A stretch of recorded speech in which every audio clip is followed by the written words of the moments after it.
Well, the thing is, because we really always wanted to make a really engaging story, this time we wanted to make it set in an open world so that you can openly explore it and so on. And this, of course, is very, very challenging from a technical point of view and also from a story point of view to make sure that everything makes sense.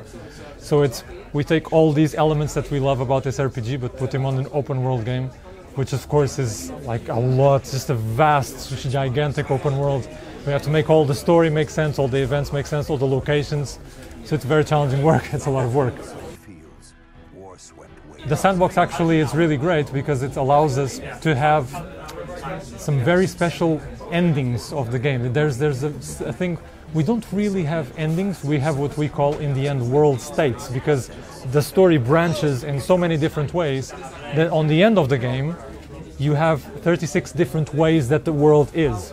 So it's great, it's a perfect combination because it allows us to change the world entirely during your gameplay. It's really great.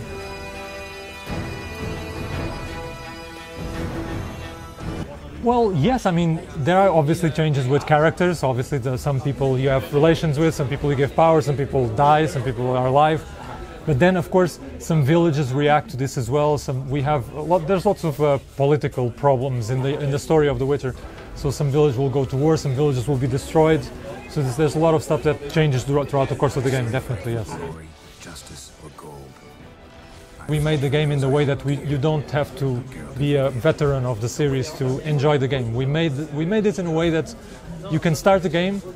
On the end of The Witcher 2, we saw an invading army, so it basically was the army of the south, the region of the south invaded the north, and now the story picks up a little bit like 6 months later. Geralt has a nice beard now, and so the world is already, half of the world is totally devastated, the other half of the world is getting ready to war, so there's a lot of like political situation in the middle, and Geralt is obviously now a little bit outside of this. Of course, he always gets in problems and he always gets in the middle of this later, but you know, he's a little bit more like personal quest. He's searching for this girl, what you probably saw in the trailer. He's searching for this girl who is very important to him, so it's more of like a little bit of a personal quest, so it's very easy to get into the story and to start, even for players who are not familiar with the previous games.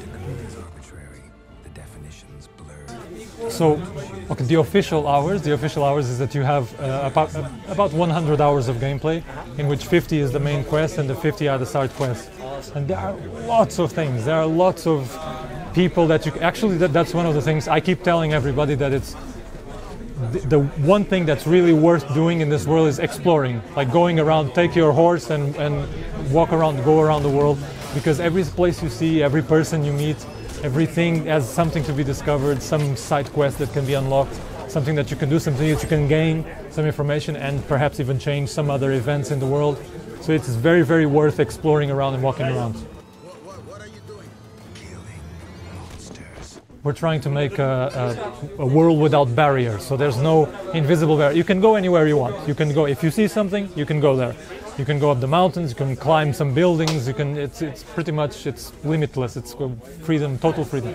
And of course, if you want to travel around the world, you have horse, you have boats to travel between islands and so on. Yeah, you can even dive underwater, and you can swim underwater and discover other locations underwater, so there's a lot of ways to travel. And then of course, because this is a huge map, the region is gigantic, you have this option that when you visit some place, then you have this option to fast travel to it if you don't wish to do the same setup one over again. Man who meets the hunt returns to this world. Oh, there's all kinds of armors that you can trade. There's stuff that there are things that you can craft. The armors, the boots, the leather, you can talk to a blacksmith and craft them. Everything is upgradable, of course. You can upgrade your abilities, you can upgrade your magical spells. You can find all kinds. Of course, the side quests can give you all these sorts of magical potions and these special, we call them the mutagen potions, which are these, they are really strong, but if you take them too much, then they are bad for you. They actually make the opposite effect, so you have to be careful when using them.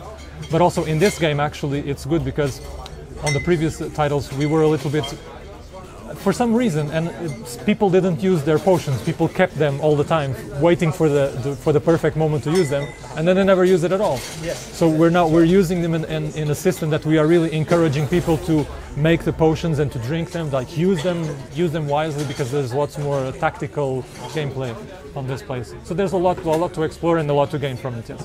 Imperial Majesty. She's returned, Geralt. After all these years. Are you sure it's her? Yes. And she's in danger. When people describe the game, they use obviously adjectives like crazy. I would say this game is very interesting. It's really, we have a very large quest design team in CD Projekt, and these are people who are, their job, right? Their job is to make sure that the game is interested and that the player remains interested in the game, yeah?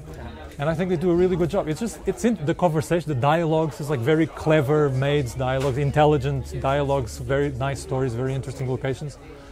Okay, personally, because I'm an effects artist, I love the environment. The environment is amazing. Especially because CD Projekt RED makes their own game engine. And this time, the rendering of this game engine is amazing. It makes this amazing day and night and weather changes and the vegetation and the trees. It's absolutely astonishing. It's really, really good.